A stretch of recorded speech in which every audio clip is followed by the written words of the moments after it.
It's wonderful to have Byron Foster, who is the assistant trainer to Andre Nel here in KwaZulu-Natal and on the GTV show with us to go through their runners for Wednesday or today, depending when you're watching this broadcast. Byron, good morning and how are you? Morning, Warren. Thanks for having me. All good this side. A bit wet, but carrying on. Huh?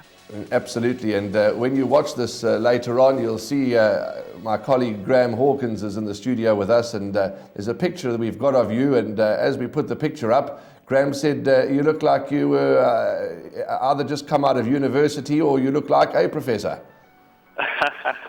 I'll have to have a look at it and see, but yeah, youthful probably. Yeah, youthful. Okay, let's go and talk about your runners. You're starting off, you and the team, Andre Nel team, in the second race with So Smooth and Luxembourg. So Smooth is twice over, returning from a bit of a rest, but is having the local debut. How's So Smooth doing?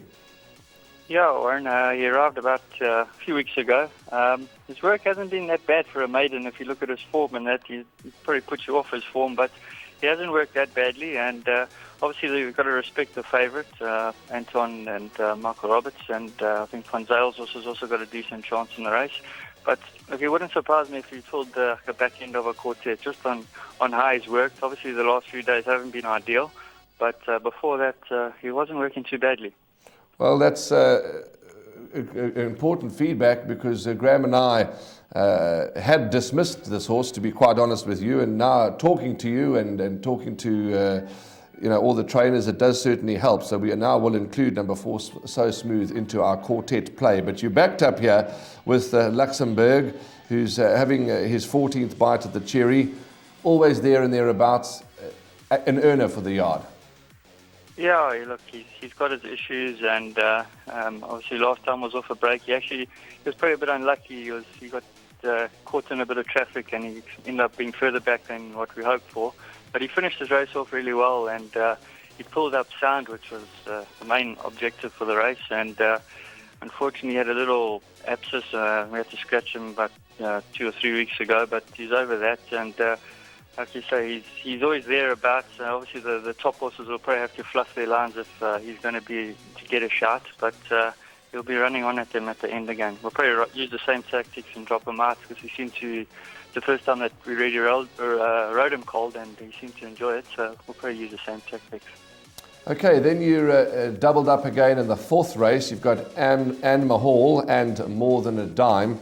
Now, Anne Mahal is a beautifully bred filly by Colton House, out of a Danehill Dancer mare. Her first run in the province was a winning one. She secured her maiden. She really travelled well in the race and won beautifully. The most important question is in your opinion, has she come on since that maiden win? Yeah, obviously the last few days hasn't been ideal again, but she's shown from day one when she got here. Andre said to us, this is a very nice filly, get in the right races, and as she gets older, she'll improve. And you can see that in her work. She's definitely a progressive type. Obviously, you've got to respect Zagara. She's been up against some more competitive fields, and we're a bit unexposed now coming out the maidens. But from what she's shown us, we think she can take the next step up. And yeah, if the favourite doesn't turn up, then I think she's going to be definitely one of the ones that will be running on. The trip, I think, we're heading in the right direction with her, and she'll probably stay 10 furlong in time to come. But it's a nice little step up, and I think we've got the right field for her. Okay, and then your second horse in the race is More Than a Dime, a mare who's lightly raced, and she's a one-time winner. You get Raymond Danielson, never too far off the action. How's she doing? Yeah, she also returned from the COVID break and that, and it was a good run. She was always going to ride her quietly and patiently, and she finished the race off well. She wasn't given a hard ride, also a bit of traffic and that. It was a bit rough for her. But we liked the way she finished, and another one that ticked the box, that she came out the race sound. And we looked at this race after in anticipation to run her in this race, so it's all worked out. Unfortunately, she didn't pull a draw, but this is the race we planned for, so we'll see how she goes. Obviously, second run after rest, you've got to be a bit cautious, but like I said, if we look past the favourite, the field is pretty open after that. But for me, it's hard for me to see her running in front of Animal Hall, put it that way. Okay, that was going to be my next question, and you've answered that for us, so thanks very much. The penultimate runner, Byron, Room at the top, is returning from a 280-day rest, but does top the speed form rating column with Tarzan. And are you expecting him to need the run? Yeah, I think so. It's not his ideal trip. Obviously, he hasn't run since, I think, it was a New Year's Day.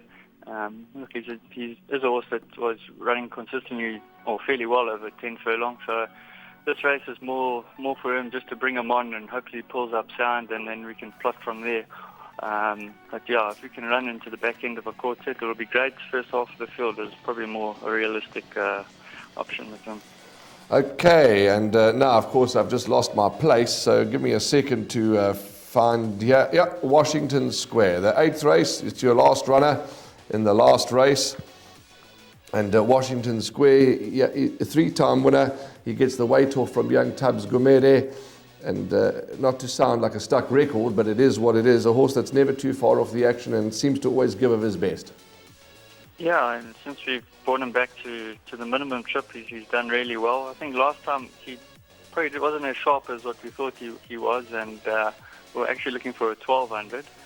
But then the 1100 came available in the program, and he pulled half a decent draw, so we've taken our chances. Obviously, jockey switch, obviously Tubbs Gumede riding for us now. Obviously, Jabba's gone for a stable. Although obviously that also we have to respect is they've got good form, and like you say, what you see is what you get with the horse. He's always there and always in the mix, and doesn't seem to throw in the towel that easily. So, like I say, if we can be in the shake-up, it's a competitive race. Good few horses with chances, but I can't see him running far off them.